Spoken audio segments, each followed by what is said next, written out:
Kisah ini berawal dari seorang ustadz bernama Zakir yang mempunyai anak bernama Azizah, Tias, Fajar, dan Saleh yang akan menghadiri sebuah acara pentas seni di desa seberang. Karena Azizah menjadi salah satu peserta yang masuk final malam itu. Satu, Dua, dua, tiga. tada!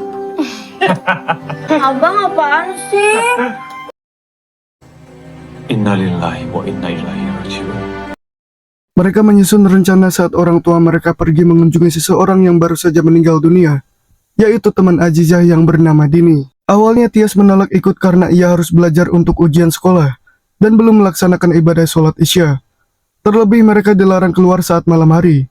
Namun Saleh, Fajar, dan Azizah membujuknya untuk ikut.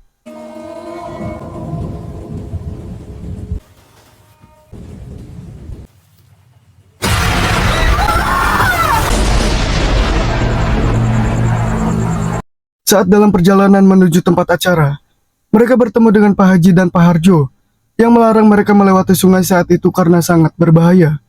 Tetapi mereka mengabaikan peringatan itu dan melanjutkan perjalanan. Kita buru-buru jangan pergi. Dan di perjalanan, tiba-tiba turun hujan. Saleh menyarankan mereka melintasi sungai agar cepat sampai tujuan. Tias pun merasakan firasat buruk jika air sungai akan naik. Namun Saleh menghiraukan hal itu.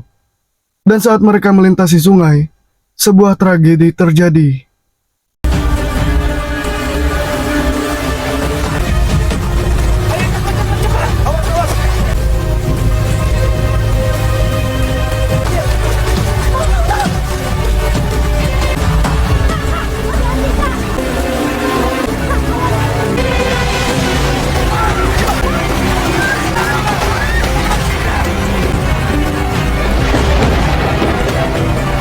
Dan di tempat lain, Ustadz Zakir dan istrinya telah pulang dan mencari keberadaan anak-anak mereka. Namun saat itu, istri Ustadz Zakir mengetuk pintu kamar Azizah dan melihatnya berdiri di sudut ruangan. Lalu saat ia menghampirinya, tiba-tiba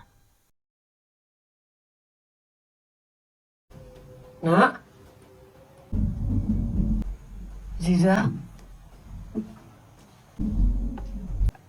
nak, Aziza.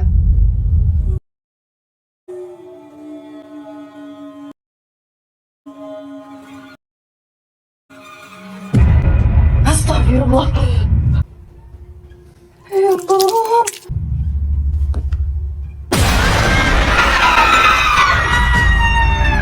saat Ustadz Zakir dan istrinya selesai melaksanakan ibadah sholat Isya, warga datang untuk memberitahu jika anak-anak mereka terlihat melintasi sungai dan beranggapan jika mereka hilang terbawa arus sungai yang deras. Juga keberadaan mereka tidak ditemukan.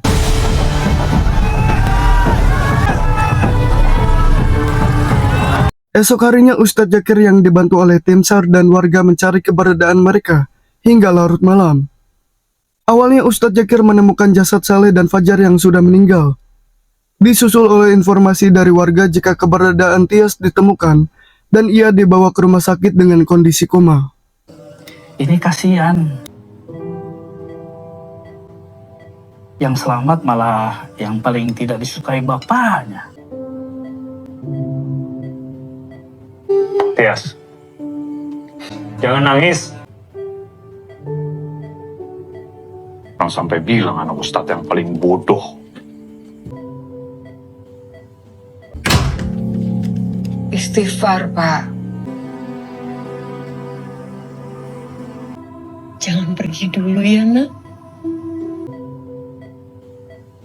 Temenin ibu di sini.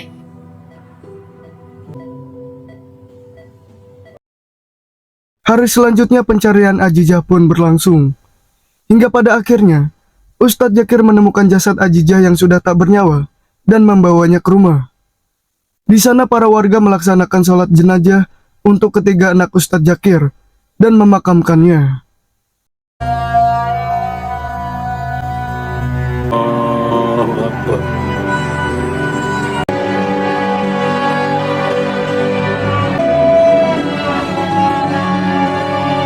Di alam neraka, Saleh, Fajar, dan Ajijah mendapatkan apa yang pantas mereka terima dengan dosa-dosanya selama hidup di dunia. Mereka disiksa dan dihukum dengan cara yang kejam dan mengerikan.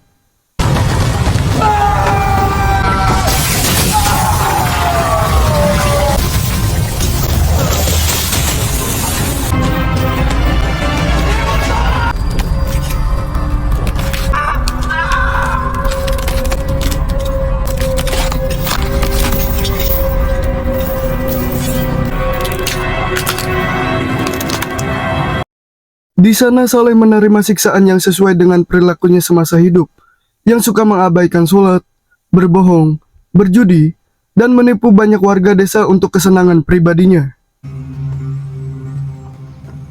Bang? Abang udah sholat belum?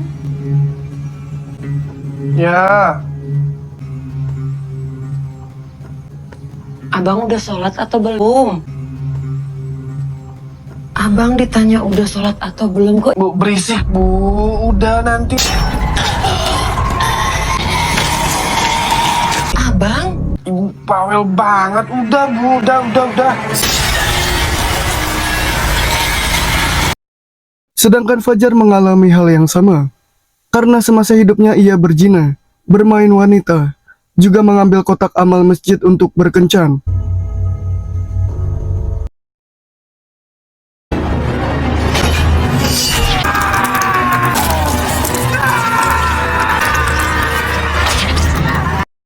Dan Ajijah mendapatkan hukuman yang sesuai dengan apa yang ia lakukan di dunia.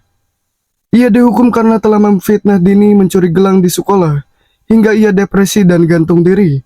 Padahal Ajijah lah yang mencurinya.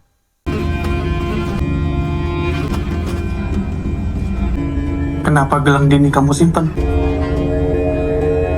Kamu bukan yang ngefitnah dia sampai dia bunuh diri kan?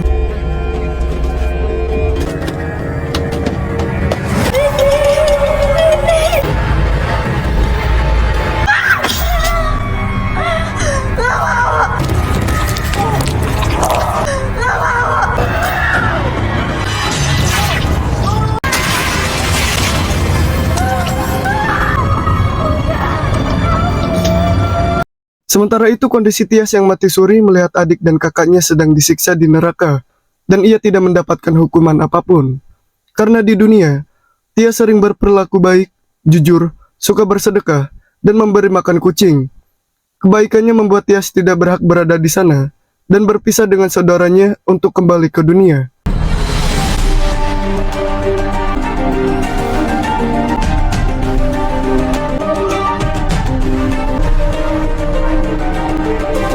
Disiksa oleh dirinya sendiri yang menyeramkan. Melihatnya dengan jelas.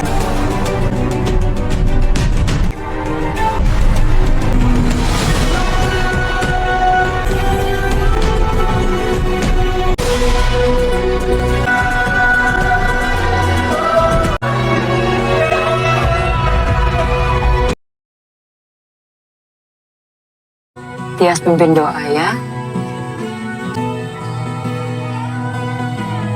Semoga kita semua akan berkumpul kembali di surganya Allah. Kisah ini tentang kami Amin ya rabbal alamin. yang tak punya cukup waktu